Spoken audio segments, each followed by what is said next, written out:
Back to Ladies Can We Talk with Debbie Georgatos on 660 AM The Answer. Hello there, and welcome back to Ladies Can We Talk. Just so happy you've tuned in tonight. We're going to turn right now in this segment to our conversation with a congressman we mentioned quite often on this show, and always a very positive remarks. We appreciate him so much, Congressman Louis Gohmert. Hello, sir. Hey, Debbie. Good to be with you. Good to have you on the phone. Thank you so much. You know, we just have a brief time here, and I know that what is just on people's minds around the country is the question of whether or not President Obama is going to be able to bring to America tens of thousands, or potentially over the next couple of years, hundreds of thousands of Syrian and Iraqi refugees as they struggle to deal over in that part of the world with the havoc that ISIS has wreaked. And so our Congress passed a bill this week, at least the House passed this bill, that it relates to refugee resettlement. And, you know, I just want to kind of let you go and talk about what happened there. I do want to understand, though, why the bill was set up the way it was so no amendments could occur. And is the bill, even if it were to pass the Senate and get signed by the president, which it won't, could it really change anything?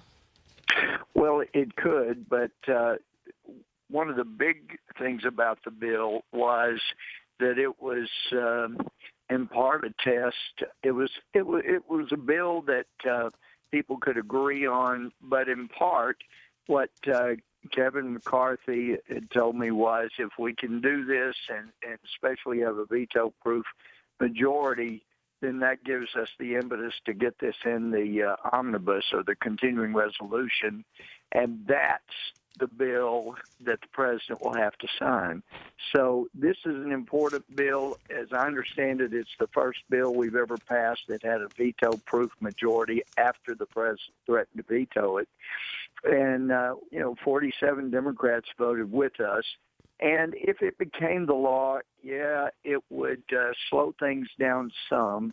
Some were saying, I don't think that Director Comey, the head of the FBI, would ever certify that each of the Syrian refugees were safe. But I think the pressure on him from the administration would be extreme, and he might try to qualify it, even though, and write some qualification on it. But the bottom line is, this was a huge win to get that bill passed with that many votes. And so now the critical thing, Debbie, is we've got to get it in to the spending bill that appropriates money for the government for the rest of the year.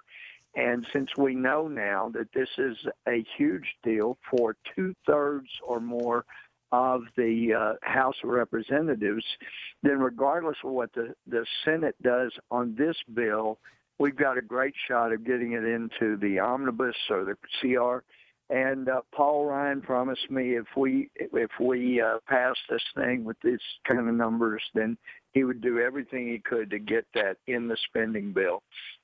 But you understand what I mean. A freestanding bill like this, President doesn't even have to take it up. But the spending bill, the appropriations bill that appropriates money for the whole rest of the government for the rest of the year till through September 30th of next year, that's one the president's got to sign.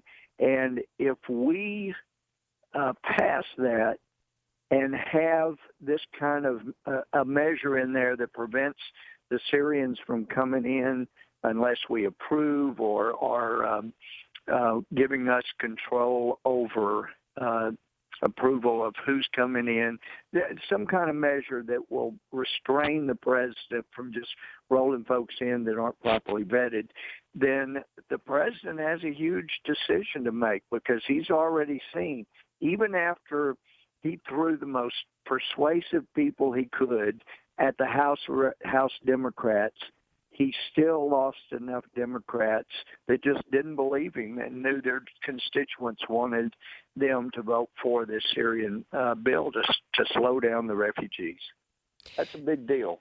It is a big deal. I'm so glad you mentioned the thing about when this bill first came up, there were some conservatives on the right saying essentially, this is pointless. It's a freestanding bill. And so Obama can veto it with no consequence. But I'm very happy to hear the notion is that the show of support for it in the House would give strength or encouragement to Speaker Ryan to go ahead and put it in the omnibus bill and force it in a spending bill where it's just going to be. Sorry. Yeah, it's more than that. I mean, he and Kevin McCarthy have both said that if we had a vote, they were saying substantial vote. It turned out better than we hoped. We had 2/3 plus vote for it. Then they would do absolutely everything to get this, get a bill. Get a provision in the spending bill that restrains bringing in Syrian refugees. Let me just tell you, Debbie, I've questioned FBI Director Comey, I believe to be an honorable man, about what they have to, compare the database, the information they get from people coming in supposedly from Syria. And in effect, he's publicly said they really don't have much of anything. That when people came from Iraq, there was a huge database. We had the government's help. We had fingerprints off IEDs. But even with all of that, Debbie, there were a couple of guys let in, and I think they were in Kentucky when they found out in 2011 that they'd been let in at least a couple of years before, and everything seemed to be good. And then they found out, whoops, we missed finding that his fingerprints match fingerprints on the IED that was exploded to use against Americans. So they found out, whoops, they had a couple of terrorists that had slipped through. So when you hear anybody in this administration say, oh, no, we vet them so well, we're not going to have any terrorists come in, that's just garbage. I've heard some say, that no terrorists have ever come in through asylum as refugees. We know that's garbage because we know the couple of guys from Iraq. We know that the Tsarnaevs came under the asylum program. So it actually has happened and will continue to happen, and especially with the efforts on our southern border that doesn't even include the refugee program. So this is such a critical issue. It's amazing that the huge majority across America get it and the president and his cronies don't get it. We were just talking in the last segment about the idea that Hillary, in her campaign for president, has really just locked arms with Obama, backed President Obama's desire to bring these refugees here, and that at some point she's going to have to step away from that because the majority of Americans do not want more of these refugees brought here. They're concerned about security. It's a national security issue, and she's just so far calculated she has to support what he's doing. But I think especially why she calculated that, Debbie? Why? The Obama can destroy her. If he goes ahead and steps out of the way and lets the Justice Department do their job, then she can't be elected president. So it's a matter of calculation on her part. She may not like having to take the Obama position with regard to the refugees, but she really doesn't have a lot of choice, or they can destroy her politically, if not bring her under charges. Criminally, yeah. Incredible. Yeah. I do want to talk more about that, but I'd rather cover one thing because I know we're speaking with Congressman Louis Gohmert, and formerly in Texas, he was a lawyer and a judge. So you hear people say the Texas governor, our Governor Greg Abbott, and governors around the country have said no more Syrian refugees to our states. And you hear people say, but really the federal government makes that decision, and so the governors really are kind of claiming something they cannot enforce. Others say, no, the governors have the right to say that. So what is your view as a lawyer and former judge? Who's got who wins on that battle? Well, this is what you would call a constitutional threat. This is one of those dilemmas. Every state has the right to protect itself. And under our Constitution, the Congress is given the power to govern with regard to immigration naturalization. So the president has taken more power than he's been given by Congress, so he's way overstepped his bounds. But there is a constitutional dilemma here that could bring us into a constitutional crisis, because certainly every state has the right to protect itself against invasion, and that's certainly true of Texas. We have a right to protect ourselves against foreign invasion, and so if that appears to a governor that that's what's happening, and these people are being brought in without proper vetting, which, again, they can't be properly vetted. They cannot be, because we have no data on which to vet them. And we did have a classified hearing, and some people like Pete King that disagree with me on some issues. He's terrific on trying to protect our sovereignty from radical Islam, but he said after our classified briefing, he said, I got to say, Louis, and it hurts me to say it, but your questioning was superb.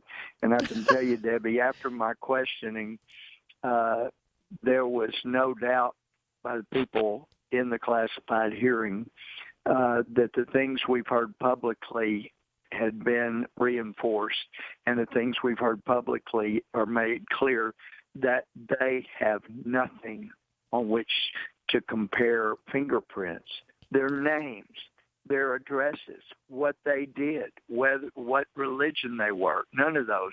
And one other thing, when the president said it's un-American to ask someone's religion, well, that's been part of our asylum and refugee forms, I imagine from the beginning, but they are required to ask religion, and whether or not their religion is a basis on which they're trying to claim asylum.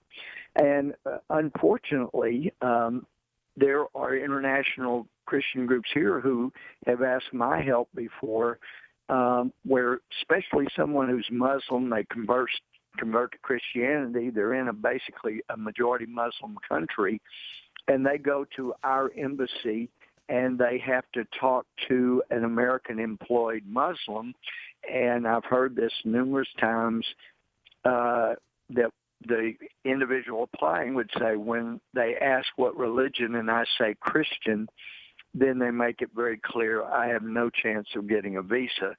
So when we also read about the UN refugee camps, they're basically controlled by Muslims, and it's very difficult for Christians to go or to stay due to persecution of Christians in these camps that are normally run by Muslims. And so it is Christians who are being beheaded and killed and brutalized, whereas Muslims, in the face of radical Islam, have Muslims wanting to control their lives, whereas Christians have people wanting to either kill them or force them to convert when we're talking about radical Islam. So it is certainly worthwhile to consider bringing Christian refugees in. God knows that this administration has caused or has overseen the persecution of more Christians in number than we've seen in the history of the United States. So this is a very delicate issue that we should get behind and encourage those who are being persecuted, killed. I visited with the 23 moms in Nigeria whose daughters were kidnapped by Boko Haram, that's affiliated now with ISIS. And they said it was because they were Christians. That's why they attacked the school they were in. You know, we could talk for hours about these issues because they're all so There's such deep concern in America. There are so many tentacles to decisions we make with respect to immigration and with respect to the resettlement issues. And I know we agreed to just keep this to one segment. So I guess I want to wrap up by saying I thank you so much for calling. We're speaking with Congressman Louis Gohmert, and you have just been a stellar leader in speaking with clarity and strength, and I appreciate that so much. And I encourage our listeners really to go to your website periodically and read your statements about these issues, because you just have you bring your legal mind and your judge's mind and your good, solid Christian Texas American values, and you've just been a leader for all of us. I thank you so much for your service in Washington. Thanks so much, Deb. Thanks for the education you provide people. Thank you. Thank you, sir. We are going to zip off to our break. We'll have a very, very short segment at the end of this hour. This is Debbie Georgatos, and Ladies Can We Talk on 660 AM The Answer, and great thanks to Congressman Louis Gohmert.